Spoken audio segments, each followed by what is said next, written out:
Purée, c'est vrai que j'ai tout ça. Vous êtes là les amis? Première vidéo achat de l'année. Il y a du beau monde et je vais vous présenter tout ça. Mais d'abord, il faut que je puisse m'asseoir. Salutations les amis, ici Neldurion et je suis ravi de vous retrouver aujourd'hui pour une nouvelle vidéo et première vidéo de l'année concernant mes achats. Je suis totalement malade, rendez-vous compte, pour ceux qui ont vu ma story sur Instagram, j'ai coupé mon chauffage beaucoup trop tôt cette année, je suis tombé malade en jouant à Ghost of Tsushima sur ma PS5 pendant 5-6 heures de temps. Je me lève de ma chaise, enrhumé, super. Ça ne m'empêchera pas de vous proposer tous les titres qui constituent mes achats depuis le début de ce premier trimestre 2024. Vous le savez pour ceux qui me suivent depuis déjà bon nombre de mois, voire même d'années, puisque nous arrivons sur la deuxième année de la chaîne prochainement, eh bien j'ai entrepris la décision suivante. Certains diront peut-être que c'était même ma... Comment on appelle ça? Vous savez, les trucs qu'on tient jamais en début d'année, là. Les résolutions, les bonnes résolutions? Ouais, d'accord, ok. Ouais, je suis censé lire plus que je n'achète. Bon. Eh bien maintenant, j'ai trouvé une parade. J'achète des trucs énormes et que je considère que c'est un titre. Mais le premier de la liste, l'Absolute Axis Avengers vs X-Men, qui contient tout simplement eh bien, tout l'event Avengers vs X-Men Axis et plein de tie-in, plein de choses diverses qui sont indiquées au dos. Donc ça doit faire dans les 700 pages. J'adore ce format Absolute. J'étais un petit peu réfractaire au départ. Je trouvais que c'était vraiment trop axé sur le beau livre. Mais en fait non. Quand vous voulez couvrir un event, les Absolutes c'est fantastique. Et surtout avec ceux que je vais vous présenter juste après sur Star Wars, qui eux me faisaient de l'œil depuis, ça se compte en années. Et j'arrivais pas à mettre la main dessus. Non, c'est vraiment très très beau. Voilà, donc ça, peut-être que j'en parlerai sur la chaîne quand le temps me sera permis de pouvoir le lire. Mais c'est des events que j'ai parcourus à l'époque, hein, quand c'est sorti dans les 100%. L'Absolute Secret Empire, et oui, je vais vous faire plaisir, je vais vous faire du bien aux yeux, comme je m'en suis fait à moi d'ailleurs aussi. Un petit peu moins en portefeuille, mais tout ça, c'est que de l'occasion. Il y a eu une offre en fait sur le Bon Coin, là il y a quelques semaines, peut-être même il y a 15 jours je crois. Livraison à 1 €. Voilà, ils font souvent ça. Jusqu'à présent c'était avec Mondial Relay, et ben là c'était avec Chronopost, que je préfère à Mondial Relay déjà parce que je les trouve plus rapides. En tout cas moi à chaque fois j'ai les trucs un jour avant du Mondial Relay. Bon. Et ben j'ai pu m'acheter donc des Absolutes à pas cher. 45 € l'Absolute, là il est neuf, il est arrivé sous blister. Secret Empire, donc ça contient tout l'event Secret Empire éponyme, et divers tie-in, ou en tout cas récits en one-shot, etc. Secret Empire, c'était l'époque où Captain America faisait partie de l'Hydra, voilà. Et ça, je pense que c'est un event que je pourrais aborder sur la chaîne, comme dans une vidéo complète. Mais tout ça viendra à point à qui sait attendre. Nous arrivons sur mes pièces maîtresses de ces achats comics de 2024, les amis, en tout cas de ce début d'année. Des Absolutes que j'ai cherché pendant longtemps, à prix abordable j'entends, lorsque je tentais de réunir tout l'univers canon Star Wars. Sans plus attendre les amis, grâce à Python25, un fidèle abonné depuis une longue date,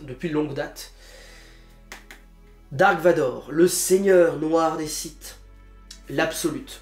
Ça, pour vous dire, là, vu que c'est, ben, évidemment, c'est plus produit, c'est plus édité, c'est plus disponible, c'est en rupture partout, ça se vend environ 200 € l'unité. L'unité, voilà. Ça se vendait 75 € neuf, à l'époque. J'ai pu les avoir grâce à Python25. Et je te remercie infiniment, mon ami.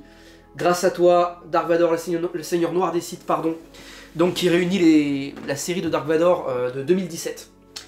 Intégralité, hein, avec tout ce que vous voulez de tie-in ou de tout ce que vous voulez en fait, hein, vraiment. Et le deuxième, que je trouve un peu plus gros, sobrement intitulé Dark Vador. Celui-ci, c'est toute la série de 2015. Donc avec ces deux Absolutes, j'ai tout Dark Vador. Alors autant vous dire que je me suis séparé de mes 4 Deluxe. Les 4 Deluxe sont contenus dans les deux Absolutes que je vous ai présentés là. C'est magnifique. Ça pèse, hein, ça pèse, mais en même temps.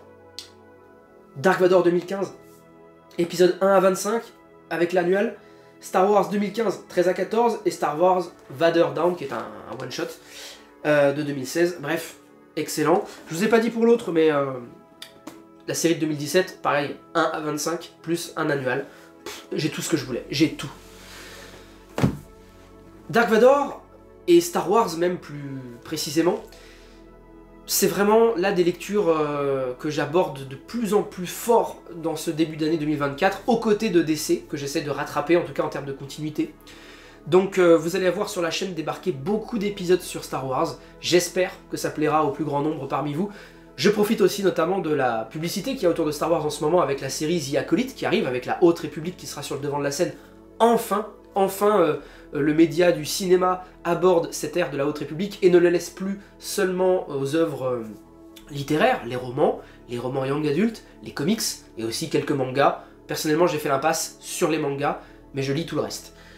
Vous retrouverez donc ma chaîne oui, mais ma playlist surtout Star Wars avec la Haute République, et plus récemment mon guide de lecture sur l'univers canon Star Wars récent au travers des mensuels, dignes héritiers des kiosques, feu nos amis les kiosques.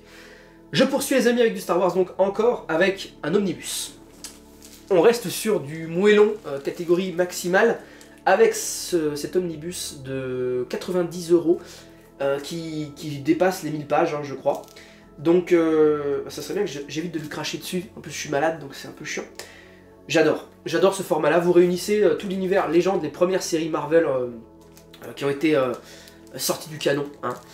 Et là vous avez de quoi faire, je vais pas vous citer tout ce qu'il y a dedans parce que il y a toutes les années. En fait c'est simple, oui, vous avez tout de 1983 à 1986 et c'était le dernier omnibus Star Wars avec le petit bandeau légende. Hein.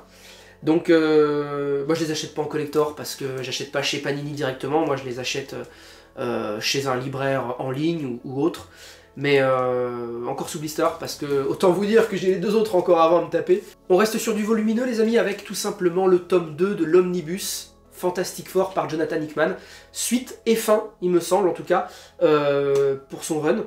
Donc je suis très content parce que c'est des choses qu'on attendait, comme par exemple certains d'entre vous attendent peut-être l'omnibus tome 2 de X-Men, qui arrivera, je pense, dans le 4e trimestre 2024, ne vous inquiétez pas.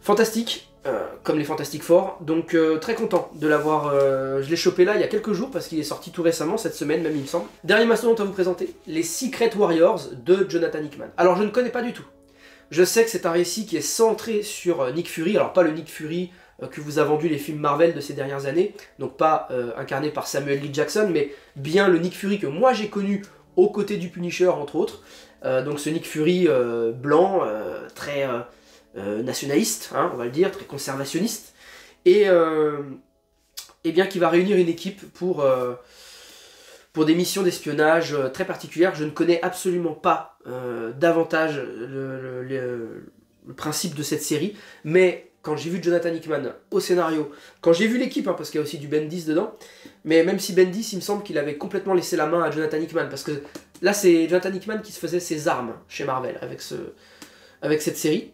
Donc Secret Warriors, que contient ce volume? Eh bien, ah ouais, plusieurs épisodes un petit peu dans tout.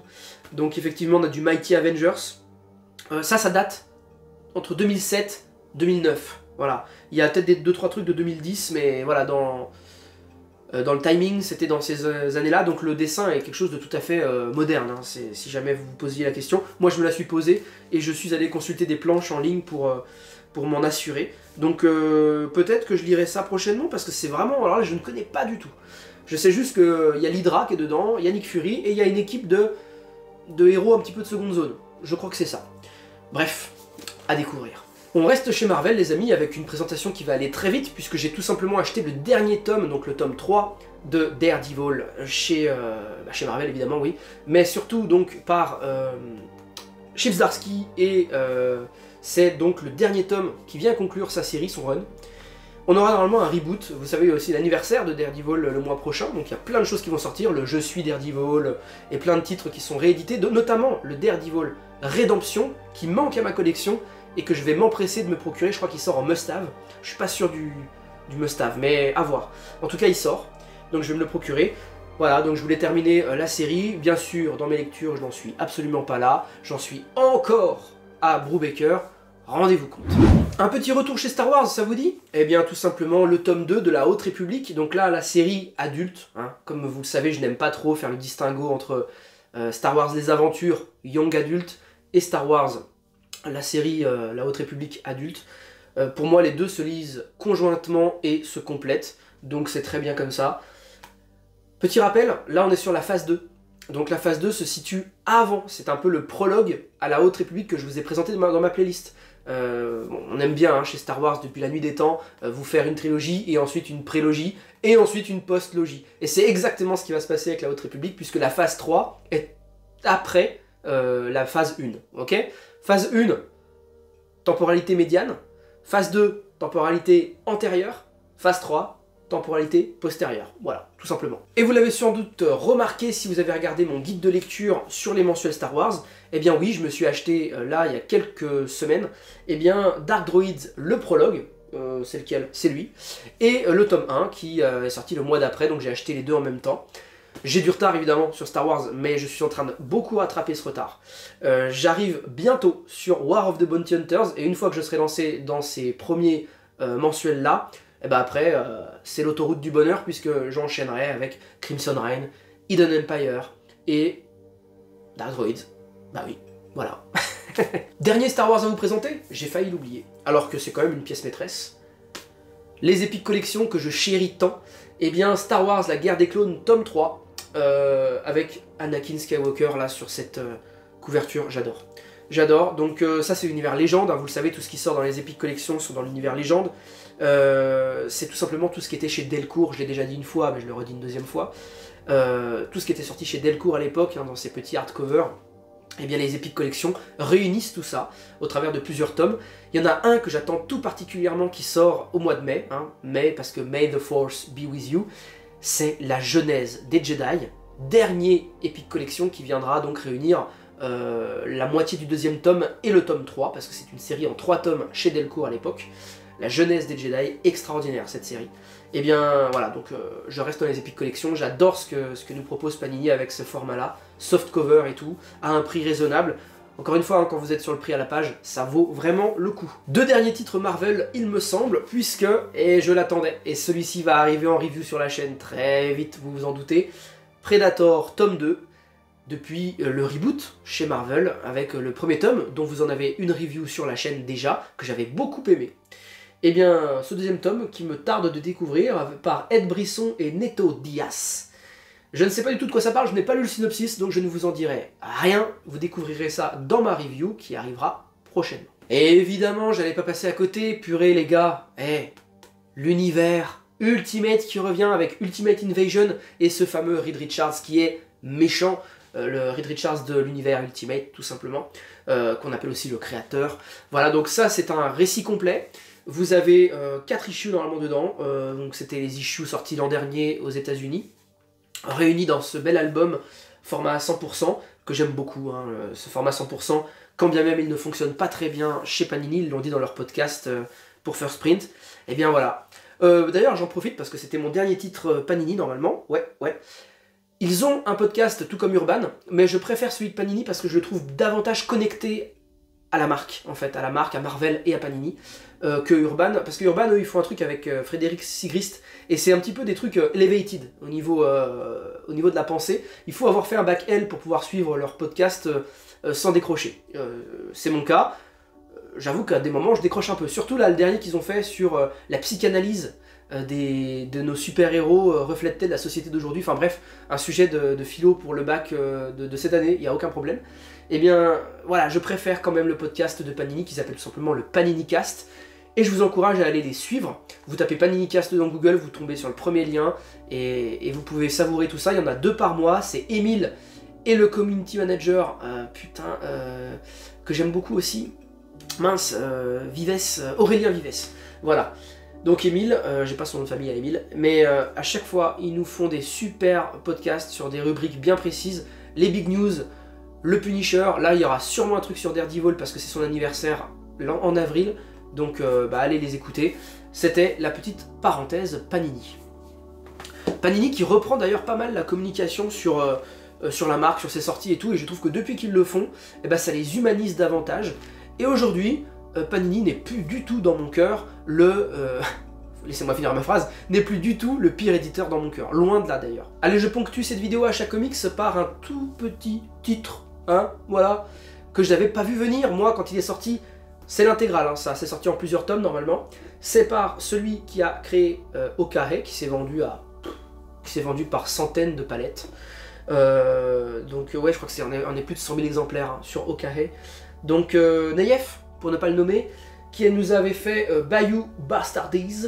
J'adore en fait tout ce qui se passe dans le Bayou, dans la Louisiane, tout ça. J'ai adoré par exemple Resident Evil 7, qui en est le parfait exemple, ou dans un autre biais cinématographique, la saison 1 de True Detective, excellente, avec Matthew McConaughey, Matthew McConaughey, avec l'autre là, putain comment il s'appelle, que j'aime bien, Woody Harrelson. Eh bien, duo de détectives, ça se passe en Louisiane, excellente cette saison 1. En fait, à chaque saison, vous avez une histoire différente avec d'autres personnages. D'ailleurs, la dernière saison, la saison 4, elle est folle, c'est avec Jodie Foster, et ça se passe en Alaska. Pff, pépite.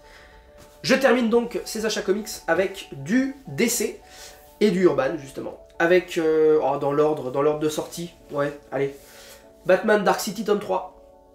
Je ne vous en parle pas plus parce que j'ai même pas lu le Dark City tome 1, vous le savez, je n'ai pas commencé l'ère Infinite encore, en tout cas pas sur Batman. J'ai lu Poison Ivy Infinite, j'ai lu Red Hood Infinite, hein, je vous en ai fait une review, Red Hood Sourier de l'ère Infinite. Voilà. J'en aurai un tome 4 de Dark City, je crois. Je sais plus. Ensuite, on a Dynamic Duo avec Batman et Robin, donc une série connexe qui réunit quoi d'ailleurs, parce que comme je ne suis pas l'ère Infinite actuellement, on a les épisodes de Batman et Robin. Voilà, Batman et Robin qui est une série toujours en parallèle. Dans les New 52, on l'avait déjà avec Batman et Robin Eternal et compagnie. Bref, Batman et Robin, Dynamic Duo. Vivement que j'aille me reposer, je suis démonté du pif. On termine les amis avec Dawn of DC, Green Arrow et Black Canary. Voilà. Donc, on avait laissé Green Arrow dans l'ère Rebirth, il me semble. Eh bien, moi, je suis très content qu'on puisse à nouveau pouvoir lire l'Archer Vert. Aux côtés de Black Canary, pourquoi pas. Hein, c'est un personnage que je connais pas beaucoup. Mais voilà, j'aime beaucoup ce format Dawn of DC. Je suis content de vous en présenter un tome, puisque les autres tomes, vous les avez vus dans ma vidéo collection. Avec Dawn of Superman, Dawn of GSA, Dawn of Titans, peut-être aussi, je sais plus si c'était dans ma vidéo collection, mais voilà. Et on a prochainement des tomes 2, etc. de ces séries-là, on a peut-être même un nouveau Dawn of quelque chose qui devrait arriver, je sais plus.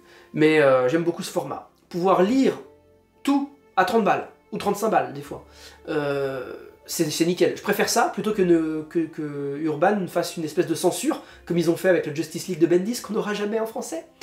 Et puis qu'on puisse tous lire, tous, en tout cas ceux qui ont la bourse suffisamment riche, parce que oui, c'est un budget, je le sais, et bien de pouvoir lire tout ce qu'on veut sur nos personnages préférés. Voilà. Les amis, je terminerai donc cette vidéo en vous disant, lisez un max plus que vous n'achetez. Oui, bon, ça va. En termes de titres, numériquement parlant, ça va. Il y a eu des mois où c'était pire. Sachant que là, je vous ai réuni 3 mois. Je crois que j'ai le chemin de la raison qui est devant moi.